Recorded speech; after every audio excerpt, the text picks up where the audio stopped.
दोस्तों नमस्कार। कौटिल्य एकेडमी के यूट्यूब चैनल पे आप लोग का हार्दिक स्वागत है। तो आज आप लोग पढ़ेंगे वैदिक काल। जैसा कि आप लोग इसके पहले वीडियो में सिंधु घाटी की सभ्यता पढ़ चुका है, तो आज पढ़ेंगे वैदिक काल। दोस्तों बता दें कि यह टॉपिक बड़ा है, इसको पढ़ने के लिए 2 से 3 वीडियो बनाने पड़ेंगे। टॉपिक बड़ा होने के साथ साथ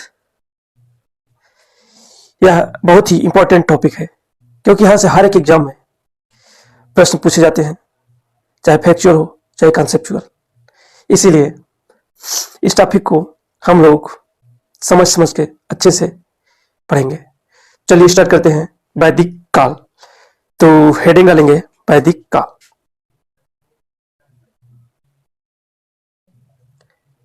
वैदिक काल। तो वैदिक काल को पढ़ने के लिए, समझने के लिए सबसे पहले हम देखेंगे कि वैदिक काल को पढ़ने का सोर्स क्या है। वैदिक काल को पढ़ने का सोर्स क्या है, कहां कहां से हमें इसके बारे में जानकारियां मिलती हैं, कहां से इसको हम समझ सकते हैं, कितने भागों में बांट के पढ़ सकते हैं। तो सबसे पहले डालेंगे, हेडिंग डालेंगे स्रोत। सोर्स क्या है इसके पढ़ने का? सोर्स में देखेंगे सबसे पहले वैदिक साहित्य। क्या देखेंगे सोर्स में? वैदिक साहित्य। वैदिक साहित्य क्या पढ़ेंगे? वैदिक साहित्य। वैदिक साहित्य के बाद पढ़ेंगे हम लोग आर्य। क्या पढ़ेंगे? आर्य। क्या पढ़ेंगे? आर्य। आर्य के बाद हम लोग पढ़ेंगे आर्यों का मूल निवास। मूल निवास के बारे में क्या विवाद है, उस विवाद को हम लोग पढ़ेंगे और समझेंगे। तो क्या पढ़ेंगे? आर्यों का मूल निवास। आर्यों का मूल निवास। और पढ़ेंगे, अगली टॉपिक होगी वैदिक काल। क्या होगी?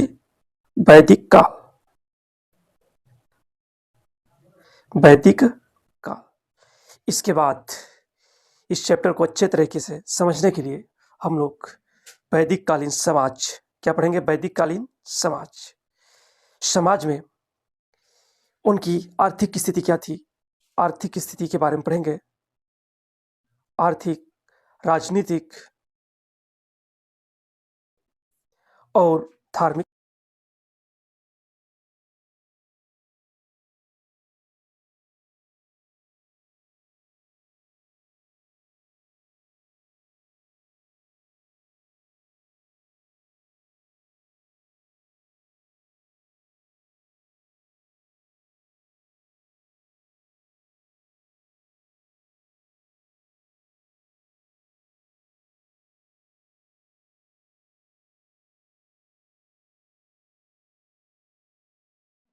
दोस्तों वैदिक साहित्य पढ़ने से पहले एक छोटा टॉपिक पढ़ लेते हैं, आर्य। क्या पढ़ लेते हैं? आर्य। तो आर्य कौन थे, इनकी लिपि क्या थी, इसके बारे में पढ़ लेते हैं। आर्य, सबसे पहले दोस्तों देखेंगे आर्य संस्कृत भाषा का शब्द है। आर्य संस्कृत भाषा का शब्द है। आर्य संस्कृत भाषा का शब्द है। आर्य का अर्थ होता है श्रेष्ठ। इसका अर्थ होता है श्रेष्ठ। अर्थ क्या होता है दोस्तों? श्रेष्ठ। आर्यों को लिपि का ज्ञान नहीं था, वो पढ़ना लिखना नहीं जानते थे। तो आर्यों को लिपि का ज्ञान नहीं था। लिपि का ज्ञान नहीं था। दोस्तों आप लोग कहेंगे कि आर्यों को जब लिपि का ज्ञान नहीं था तो वो लोग अपने पुस्तकों को या फिर अपने कही हुई बातों को कैसे स्टोर करके रखते थे, क्या कैसे पीढ़ी दर पीढ़ी पहुंचाते थे? आर्यों को लिपि का ज्ञान जब नहीं था, तो आर्यों को लिपि का ज्ञान नहीं था, तो अपने ज्ञान को सुनकर एक पीढ़ी से दूसरे पीढ़ी तक पहुंचाते थे। कैसे पहुंचाते थे? सुनकर।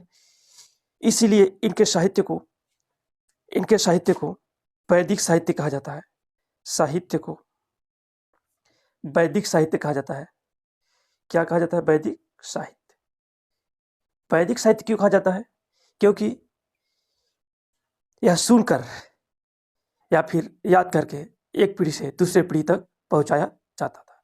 इसलिए इनका एक नाम श्रुत साहित्य भी है। क्या नाम है? श्रुत साहित्य। क्या है? श्रुत साहित्य। क्यों? क्योंकि यह सुनकर एक पीढ़ी से दूसरे पीढ़ी तक पहुंचाया जाता था। इसका एक नाम संहिता भी है। क्या नाम है? संहिता। तो संहिता नाम कैसे पड़ गया? क्योंकि जो रचनाएं हुआ करती थी पद्य में हुआ करती थी, इसलिए इसका नाम संहिता भी है।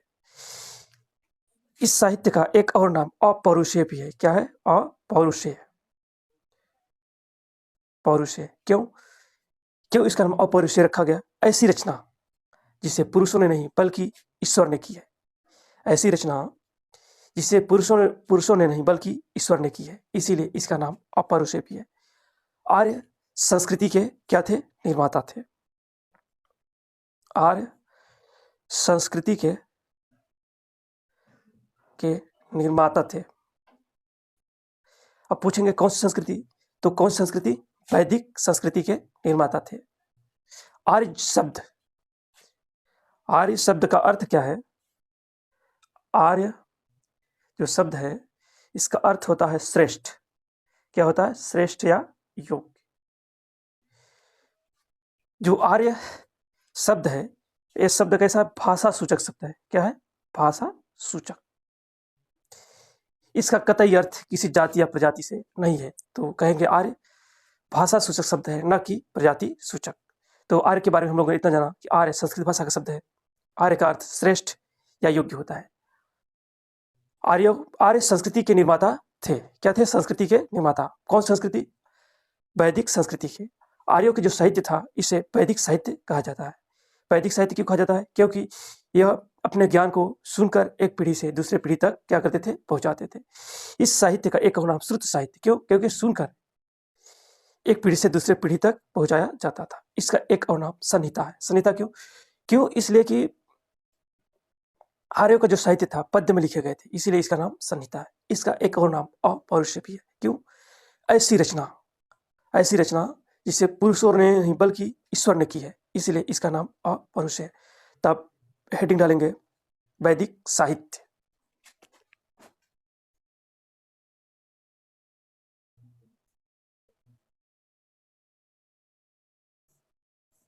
वैदिक साहित्य।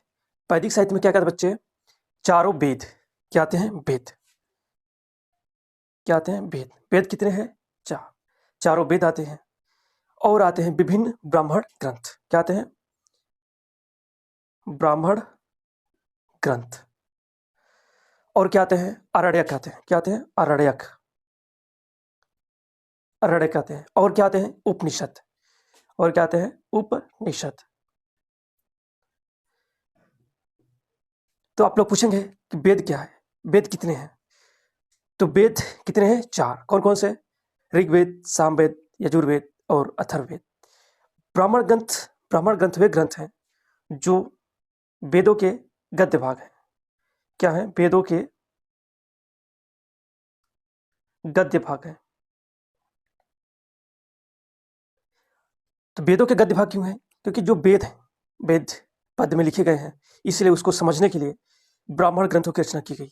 तो यह गद्य भाग है। आरण्यक क्या है? क्योंकि जैसे आज हम लोग पढ़ते हैं स्कूलों में, इसके पहले प्राचीन काल में स्कूल नहीं हुआ करते थे। उस समय गुरुकुल हुआ करते थे। गुरुकुल जंगलों में, नदियों किनारे हुआ करते थे। तो गुरु और शिष्य मिलकर जिस पुस्तक की रचना वन में, जंगलों में किया करते थे, उसे हम आरण्यक कहते हैं। तो वन में लिखा जाने वाला पुस्तक क्या है? वन में लिखा जाने वाला पुस्तक ही क्या है? आरण्यक है। और पूछें क्या है? उपनिषद।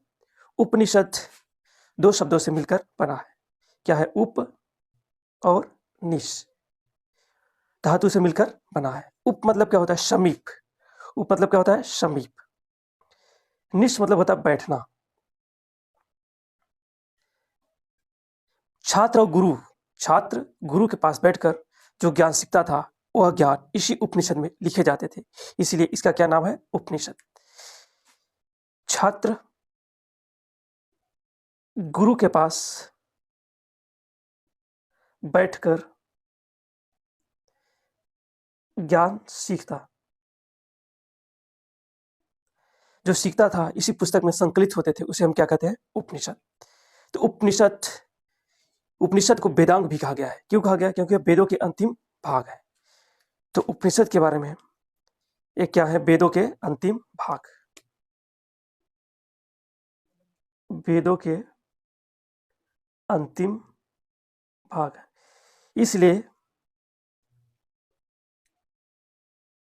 इसलिए इन्हें वेदांग कहा जाता है।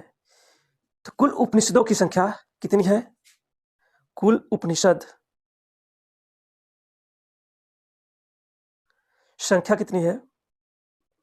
108 है, जिसमें से हम प्रमुख उपनिषदों की आगे चर्चा करेंगे।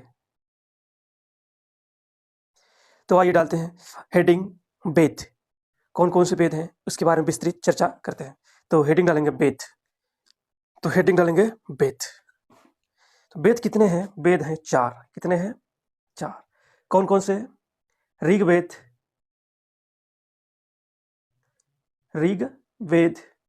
सामवेद, यजुर्वेद और अथर्ववेद। तो वेद कितने हैं? 4, जिसमें से प्रथम 3 वेद ऋग्वेद, सामवेद और यजुर्वेद को क्या बोलते हैं? वेदत्रयी। क्या बोलते हैं? वेदत्रयी। वेदत्रयी। और अथर्ववेद को उससे बाहर किया गया है, वेदत्रयी। तो हेडिंग डालेंगे ऋग्वेद।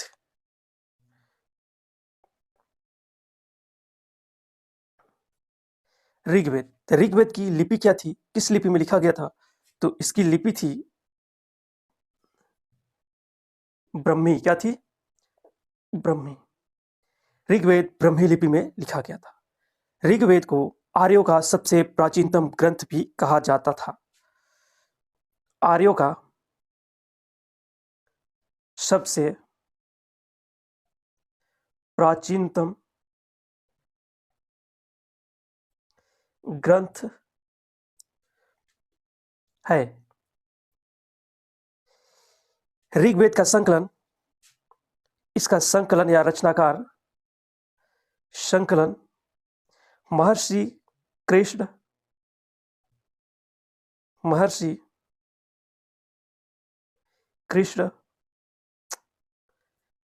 द्वैपायन ने किया। किसने किया? महर्षि कृष्ण द्वैपायन ने किया। क्या किया? ऋग्वेद का संकलन। इसलिए इनका नाम वेद व्यास भी है। क्या नाम है? वेद व्यास। जिस तरह से आज हम लोग किसी भी कथा या पुराण को कहने के लिए पंडित जी को बुलाते हैं, तो उसी तरह वेदों के ऋग्वेद के मंत्रों का उच्चारण करने वाले को होता या होत्री कहा जाता है। ऋग्वेद के मंत्रों का उच्चारण करने वाले को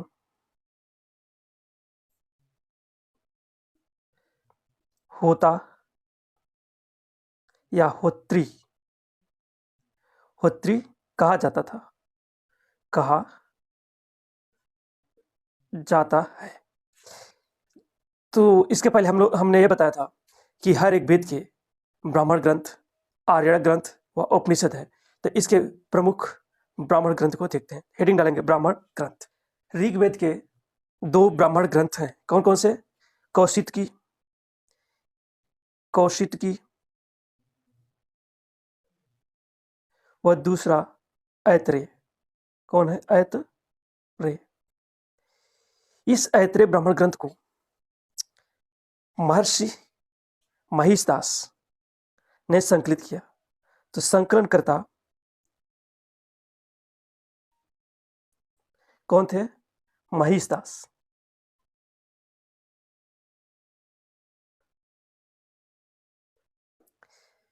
इसी ऐत्रेय ब्राह्मण में ही सबसे पहले पृथ्वी को घेरने वाले समुद्र का उल्लेख किया गया है। तो सबसे पहले समुद्र का उल्लेख मिलता है। आप लोग देखेंगे किसी भी प्रिंस का राज्याभिषेक होता है तो बहुत सारे यज्ञ किए जाते हैं। तो राज्याभिषेक के समय यज्ञों का विधान इसी ब्राह्मण ग्रंथ में मिलता है। तो राज्याभिषेक के समय विभिन्न यज्ञों का विधान विभिन्न यज्ञों का विधानों का उल्लेख है। अब आता आरण्यक ग्रंथ। ऋग्वेद के आरण्यक ग्रंथ कितने हैं? दो। कितने हैं? दो। कौन कौन से? ऐत्रेय और कौशितकी। ऐत्रेय, दूसरा कौशितकी। दोस्तों ऋग्वेद में 10 मंडल हैं। कितने मंडल हैं? 10 मंडल हैं। 1028 सूक्त है। क्या है? सूक्त है। वह 10,580 मंत्र है। तो हेडिंग डालिएगा 10 मंडल। 10 मंडल के बारे में चर्चा कर लेते हैं क्योंकि यहां से हर बार हर एक एग्जाम में क्वेश्चन पूछे जा रहे हैं। तो हेडिंग डालेंगे ऋग्वेद के मंडल। तो ऋग्वेद में कितने मंडल हैं? 10। तो इस तरह से कॉलम बना लेंगे। यहाँ पर लिख देंगे 1, 2, 3, 4, 5, 6, 7, 8, 9 और 10। दूसरे से सातवें मंडल तक, दूसरे से सातवें मंडल तक ये क्या है? सबसे प्राचीन मंडल है। क्या है? सबसे प्राचीन मंडल है। प्राचीन मंडल क्यों है? क्योंकि इनकी रचना सबसे पहले की गई थी। उसके बाद प्रथम, 8वां और 9वें और 10वें मंडल की रचना की गई जिसको ऋग्वेद में शामिल किया गया।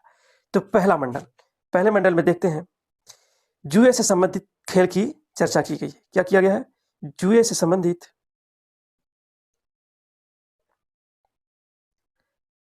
खेल की चर्चा। तो ऋग्वेद के पहले मंडल में जुए से संबंधित खेल की चर्चा की गई। दूसरे मंडल में कृषि से संबंधित क्रिया की चर्चा की गई। क्या किया गया है? कृषि से संबंधित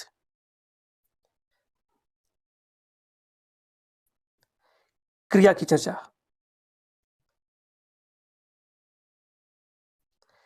तीसरे मंडल में, यह महत्वपूर्ण मंडल है, यहाँ पे याद रखने योग्य बातें कही गई है। इस मंडल में गायत्री मंत्र का उल्लेख है। तो दोस्तों कमेंट बॉक्स में आप लोग बताएंगे गायत्री मंत्र किस देवता के लिए समर्पित है। आते हैं चौथे मंडल। इस मंडल में कृषि से संबंधित कुछ प्रावधान किए गए हैं। तो कृषि से संबंधित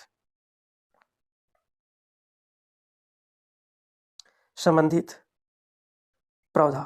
दोस्तों अगर क्वेश्चन आएगा कृषि से संबंधित प्रावधान किस मंडल में है तो चौथे मंडल में हो जाएगा। पांचवा मंडल अग्नि तथा घोड़े की महिमा को दर्शाया गया है। अग्नि तथा घोड़े की महिमा किस मंडल में है? पांचवें मंडल में। छठे मंडल में देखते हैं एक शब्द आया हरयूपिया। क्या है? हरयूपिया। हरयूपिया शब्द का प्रयोग किया गया है जिसका संबंध हड़प्पा सभ्यता से लिया जाता है। सातवें मंडल में 10 राग युद्ध का वर्णन किया गया है। सातवें मंडल में 10 राग युद्ध का वर्णन किया गया है। नौवें मंडल की चर्चा में देखते हैं अनार्यों की चर्चा की गई है। नौवें मंडल में अनार्यों की चर्चा की गई है। अनार्यों की चर्चा की गई है। नौवें मंडल में नौवें मंडल को सोम मंडल कहा गया है। क्या कहा गया है? सोम मंडल कहा गया है। 10वां मंडल जो सभी मंडलों में सबसे ज्यादा महत्वपूर्ण है, क्योंकि यहाँ से हर एक एग्जाम में क्वेश्चन पूछा जाता है। तो 10वें मंडल में विस्तृत चर्चा कर लेते हैं। 10वें मंडल में चारों वर्णों की उत्पत्ति की जानकारी मिलती है। क्या मिलती है? चारों वर्णों के उत्पत्ति की जानकारी। तो चारों वर्णों की उत्पत्ति की जानकारी कहाँ मिलती है? ऋग्वेद के 10वें मंडल में। 4 वर्ण कौन कौन से हैं? तो सभी जानते हैं, ब्राह्मण, क्षत्रिय, वैश्य और शूद्र। ऋग्वेद के 10वें मंडल में ही सत्य को परिभाषित किया गया है। किसको? सत्य को परिभाषित किया गया है।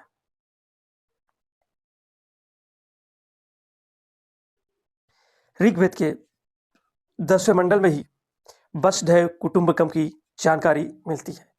तो वसुधैव कुटुंबकम की सर्वप्रथम जानकारी कहाँ मिलती है? ऋग्वेद के 10वें मंडल में।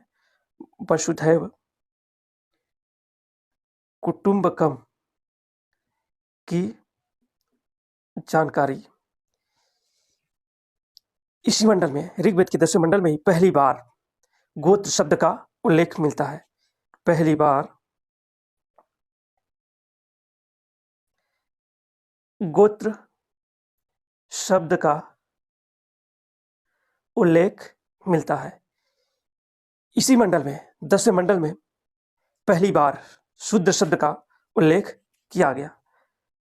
पहली बार शूद्र शब्द का उल्लेख